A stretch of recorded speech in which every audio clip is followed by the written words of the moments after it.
சின்ன குரூப் சேனலுக்கு உங்கள் அனைவரையும் அன்புடன் வரவேற்கின்றேன். இன்றைய பதிவில் பேபி ஃப்ராக் நம்ம பார்க்க போகிறோம். அனாக் ஃப்ராக்கு. இந்த ஃப்ராக் மாடல் வந்து ரொம்ப சுலபமாக ஈஸியாக ஸ்டிச் பண்ணக்கூடியது, ஃபேஷனாக இருக்கும். இந்த மாதிரி பேப்பரை ரெண்டாக போட்டு 4ஆக மடிச்சுக்கலாம். மடிச்சுட்டு நான் சின்ன சைஸில் தான் நான் எடுத்திருக்கேன். இது வந்து ரஃபாக நான் கட் பண்ணி எப்படி துணியில் கட் பண்ணுறதுன்னு பார்ப்போம். ஷோல்டர், நெக்கு, ஆமோல், ஹிப் சைடு, இதோட இடுப்போட அளவோடு நீங்கள் ஸ்டாப் பண்ணிக்கோங்க. பண்ணிவிட்டு எக்ஸ்ட்ரா வந்து ஃப்ரில்லுக்கு இந்த பக்கம் கட் பண்ணி எடுத்துக்கோங்க. ஃப்ரில்லு வந்து ஃப்ரண்ட்டில் மட்டும்தான் வரணும். பேக்கில் வந்து நீங்கள் விருப்பப்பட்டால் இதே மெத்தடில் பேக்லேயும் நீங்கள் ஃப்ரில் எடுத்துக்கலாம். இல்லைன்னா பிளெயினும் கொடுத்து ஃப்ரண்ட்டில் மட்டும் ஃப்ரில் வர மாதிரி பார்த்துக்கலாம். நான் வந்து இந்த சைடு வந்து நான் ஃப்ரில்லுக்கு வந்து ஃப்ரண்ட்டில் மட்டும் வைக்கிறதுக்கு வந்து ஒரு 6 இன்ச்சஸ்க்கு நான் சென்டிமீட்டருக்கு எடுத்திருக்கேன். நீங்கள் 6 இன்ச்சஸ்க்கு எடுத்துக்கோங்க. இப்போ நான் கட் பண்ணி காமிக்கிறேன். இது இந்த மாதிரி கை வளைவு, அப் ஷோல்டர் கொஞ்சம் ஏற்றி இறக்கியிருக்கேன், கொஞ்சம் நான் ஏற்றி கட் பண்ணியிருக்கேன். இது வந்து நெக். இப்போ நம்ம இப்படி கட் பண்ணி இருக்கோம். இந்த மாதிரி தான் மாடலு. இதில் வந்து நீங்கள் இந்த மாதிரி கட் பண்ணிவிட்டு நீங்கள் உள்ளுக்கு கொஞ்சம் கட் பண்ணி எடுத்துக்கோங்க. இந்த இடத்துல ஃபோல்டிங் இடத்துல வந்து ஒரு 4 இன்ச்சஸ் இருக்கிற மாதிரி ஹிப் சைடு பார்த்துக்கோங்க. இங்கே பாருங்க, இந்த இடம் மட்டும் 4 இன்ச்சஸ் வர மாதிரி பார்த்துக்கோங்க. இப்போ நீங்கள் ஃப்ரில் எப்படி வைப்பீங்கன்னா, இந்த 1/2 இன்ச்சஸுக்கு ஒரு ஃப்ரில்லு, 1/2 இன்ச்சஸ் கேப்புக்கு இன்னொரு ஃப்ரில்லு, இன்னொரு 1/2 இன்ச்சஸ் கேப்புக்கு இன்னொரு ஃப்ரில்லு. அதே மாதிரி இந்த பக்கமும் 1/2 இன்ச்சஸ்க்கு ஒரு ஃப்ரில்லு, 1/2 இன்ச்சஸ் கேப் விட்டு திருப்பி ஒரு ஃப்ரில் ஃபோல்ட் பண்ணுங்கள். நெயிலால் நல்லா ப்ரெஸ் பண்ணிக்கோங்க. திருப்பியும் ஒரு 1/2 இன்ச்சஸ் பாருங்கள், கரெக்டாக வந்திருக்கு.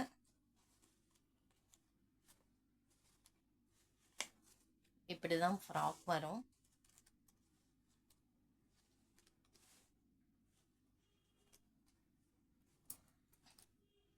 இந்த மாடல்னா நான் குட்டியாக ஸ்டிச் பண்ணி இதே மெத்தடில் தான் நான் இங்கே ட்ரா பண்ணியிருக்கேன். நான் வந்து இந்த பக்கம் சைடில்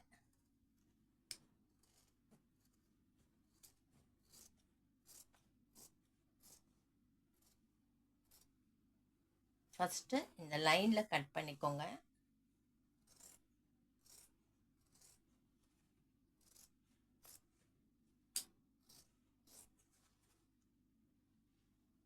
ஷோல்டர், நெக்.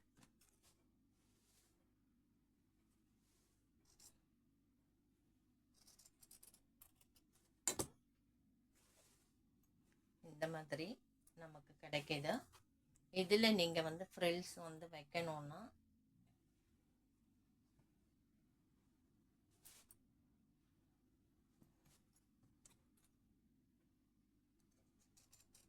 நெக்கு வளைவு கரெக்டாக வெட்டிக்கணும். இப்போ நம்ம கட் பண்ணி முடிச்சுட்டு இந்த இடத்துல வந்து நீங்கள் 4 இன்ச்சஸ் 1 2 3 இன்ச்சஸ் 4 இன்ச்சஸ்க்கு விட்டுட்டு பேலன்ஸை நீங்கள் கட் பண்ணிக்கோங்க.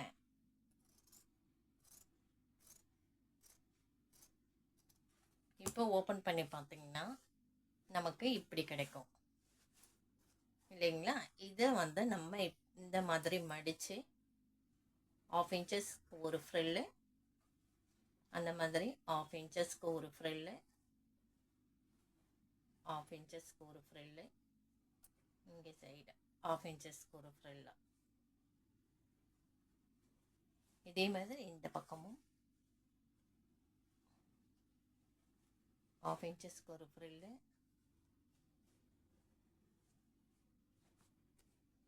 1/2 இன்ச்சஸ்க்கு ஒரு ஃப்ரில்லு. அதே மாதிரி இந்த சைடு எத்தனை ஃப்ரில் வைக்கிறீங்களோ அதே ஃப்ரில்ல ஆப்போசிட் சைடும் வச்சிடுங்க கவுண்ட் பண்ணி. இந்த பக்கம் 4னா இந்த பக்கம் 4 வரும். நான் இதை வந்து ஸ்டிச் பண்ணி காமிக்கிறேன். உங்களுக்கு தெரியறதுக்காக நான் க்ரீன் கலர் த்ரெட்டில் வந்து ஸ்டிச் பண்ணி காமிக்க போகிறேன். அப்போ தான் உங்களுக்கு டிஃப்ரெண்ட் தெரியும் எப்படி ஸ்டிச் பண்ணுறது. இதே மெத்தடில் தான் நீங்கள் வந்து மிஷின்லேயும் ஸ்டிச் பண்ணணும். ரொம்ப ஈஸியான மெத்தட். பேக் சைடு இப்படி திருப்பி போட்டுக்கோங்க. இங்கே பாருங்கள், 1/2 இன்ச்சஸ் ஒரு ஃபோல்டு, 1/2 இன்ச்சஸ்க்கு இங்கேருந்து இப்படி உள்ளே இங்கே இருக்குது இல்லைங்களா, இந்த இடத்துலேருந்து உள்ளே வந்துடுங்க. 1/2 இன்ச்சஸ் ஒரு ஃபோல்டு, 1 2 மடிப்பு மட்டும் நல்லா வரணுங்க. இங்கே ஒரு 1/2 இன்ச்சஸ் விட்டு அந்த மடிப்பு மடிங்க போட்டுக்கோங்க. பிகினர்ஸ் எப்போவுமே கையில் ஸ்டிச் பண்ணி பழகுங்க. அதுக்கப்புறம் நீங்கள் வந்து மிஷினில் டைரெக்டாக அடிச்சிடலாம். ஊசியில் வந்து நூல் கோத்துருக்கேங்க. கீழே வந்து நம்ம நாட் போட்டுக்கிட்டு ஸ்டிச் பண்ண ஆரம்பிச்சிடலாம். இப்போது நம்ம கட் பண்ணிட்டோம். ஃப்ரில்லு வைக்கணும்னா இந்த சைடு இப்படியே வைங்க. இந்த பாருங்க, இந்த ஹிப் பகுதி மேலே ஃப்ரில்லு வர மாதிரி இந்த மாதிரி. இந்த பாருங்க, இப்படி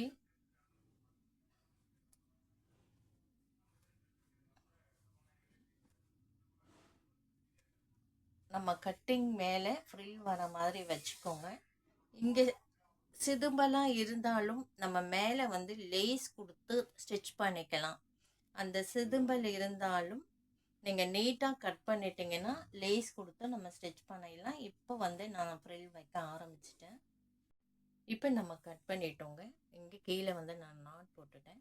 இந்த பக்கம் ஃப்ரில்லு வச்சிடலாம். இந்த பக்கம் நான் இப்படி ஃபோல்ட் பண்ணியிருக்கேன். கீழே இருந்து நான் மேலே வரேன்.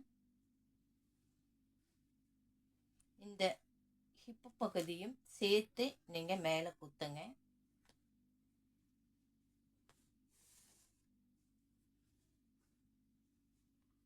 ½ இன்ச்சஸ் உள்ள நல்லா தள்ளி இந்த ஃப்ரில்ல அடுத்து வரணும்.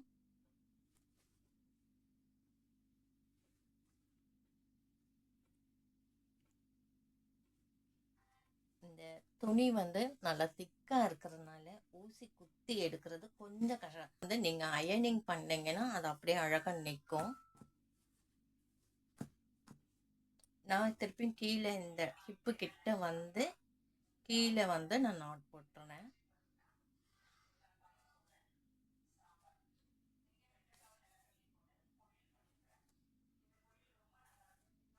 இந்த பக்கம் பேக் சைடு ஆர்டினரி நாட் போட்டுக்கோங்க.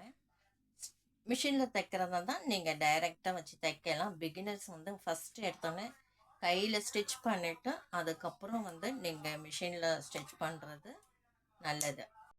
இப்போ நான் ஃப்ராக்குக்கு மேலே அப்படியே வச்சு 3 ஃப்ரில்லு வர மாதிரி ஸ்டிச் பண்ணிட்டேன். இதை நல்லா நெய்யில் ப்ரெஸ் பண்ணிக்கோங்க. இல்லைன்னா அயன் பாக்ஸ் இருந்தால் நீங்கள் இந்த ஃப்ரில்லை வந்து மடிப்பு கலையாமல் நல்லா அயன் பண்ணிக்கோங்க. அப்போ தான் ஃபினிஷிங் வந்து ரொம்ப நல்லா தெரியும். அடுத்து வந்து எந்த மாதிரி லேஸு உங்களுக்கு எந்த மாதிரி லேஸ் இருக்கோ அதுக்கேற்ற மாதிரி கலருக்கு ஏற்ற மாதிரி நான் ஒயிட்டுக்கு இந்த பிங்க்கு நல்லாவே இருக்குது. அதனால் நான் இந்த பிங்க் லேஸ் இப்படி வச்சுட்டு நீங்கள் ஸ்டிச் பண்ணிடலாம். ஸ்டிச் பண்ணிவிட்டு இந்த மாதிரி ஆர்டிஃபிஷியல் ரெடிமேடு இருக்குது. அதை ஜர்தோசி ஒர்க் பண்ணி உள்ள ஸ்டோன் ஒர்க்கு கொடுத்துருக்காங்க, ரியல் ஸ்டோனு. அதை நீங்கள் இந்த பக்கம் வச்சிடுங்க. இந்த 2 பக்கமும் கழுத்து ஆமுலுக்கு நீங்கள் பைப்பிங் கொடுக்கலாம். ஒயிட் கலர் பைப்பிங்காக இருந்தாலும் சரி, பிங்க் கலர் பைப்பிங்காக இருந்தாலும் சரி, அதை நீங்கள் கொடுக்கலாம். இந்த மாதிரி ஆர்டிஃபிஷியல் ஸ்டோன்ஸு, கிளாஸ் ஸ்டோன்ஸு நீங்கள் அதை வாங்கி இந்த மாதிரியும் வச்சுக்கலாம்.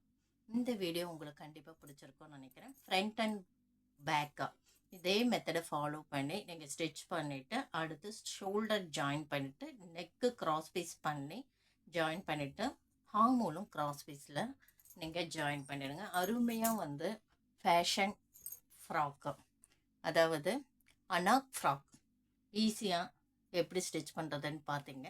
அடுத்த ஒரு பதிவு இதை விட சிறப்பான ஒரு பதிவை பார்க்கலாம். பிகினர்ஸ் வந்து எப்போவுமே கையில் ஸ்டிச் பண்ணிவிட்டு மிஷினில் அடுத்து ஸ்டிச் பண்ண பழகுங்க. ஆரம்பத்திலே நீங்கள் மிஷினில் உட்காரக்கூடாது. Straight line, cross line, diamond shape, square இந்த மாதிரிலாம் பென்சிலில் ட்ரா பண்ணி மிஷினில் ரஃப் அடிச்சிட்டு அதுக்கப்புறம் நீங்கள் வந்து 2 மடிப்பு இந்த மாதிரி மடித்து இந்த கார்னரில் ஸ்டிச்சஸ் வர மாதிரி மடித்து பழகிட்டு அதுக்கப்புறம் நீங்கள் தைக்கிற எந்த ஃப்ராக்கோ ப்ளவுஸு எதாக இருந்தாலும் கையில் சும்மா ரஃபாக ஹெம் பண்ணிவிட்டு அதுக்கப்புறம் நீங்கள் மிஷினில் உட்காரலாம். அப்புறம் நீங்கள் ப்ராக்டிஸ் ஆனதும் டைரெக்டாக வந்து நேரடியாக நீங்கள் மிஷினில் உட்காந்து தைக்கலாம். இந்த வீடியோ பதிவு பிடிச்சிருந்தால் லைக் பண்ணுங்கள், ஷேர் பண்ணுங்கள், சப்ஸ்கிரைப் பண்ணுங்கள், கமெண்ட் பண்ணுங்கள். அடுத்த ஒரு வீடியோ பதிவை விட சிறப்பான ஒரு பதிவை பார்க்கலாம். இந்த ஃப்ராக் வந்து ஃப்ரில்ஸ் கட் பண்ணாமல் பாடியோட அட்டாச் பண்ணுற மாதிரி நான் கட் பண்ணிவிட்டு அது நீட்டாக வந்து எப்படி லேஸ் வச்சு மறைச்சி நம்ம வந்து அந்த கட்டிங் தெரியாமல் இந்த ஃப்ராக்குக்கு நம்ம அதே மாதிரி ஆர்டிஃபிஷியல் ஸ்டோன்ஸு நம்ம தனியாக இது பண்ணாமல் இந்த மாதிரி ஜர்தோசியோடு சேர்த்த ஸ்டோன்ஸு இந்த மாதிரி ஸ்டிக் பண்ணிவிடுங்க. அது ஒட்டுறது தான் நான் ஏற்கனவே சொல்லியிருக்கேன். க்ளூ ட்ராப்ஸ் போட்டு ஒட்டிட்டு 24 ஹவர்ஸ் ட்ரை ஆனதும் அயனிங் பண்ணிட்டீங்கன்னா அது விழாது. அப்படியே உங்களுக்கு தேவையாக இருந்தாலும் இந்த 4 கார்னரில் லைட்டாக ஸ்டிச்சஸ் பண்ணிக்கலாம், ரன்னிங் ஸ்டிச்சஸ். நன்றி.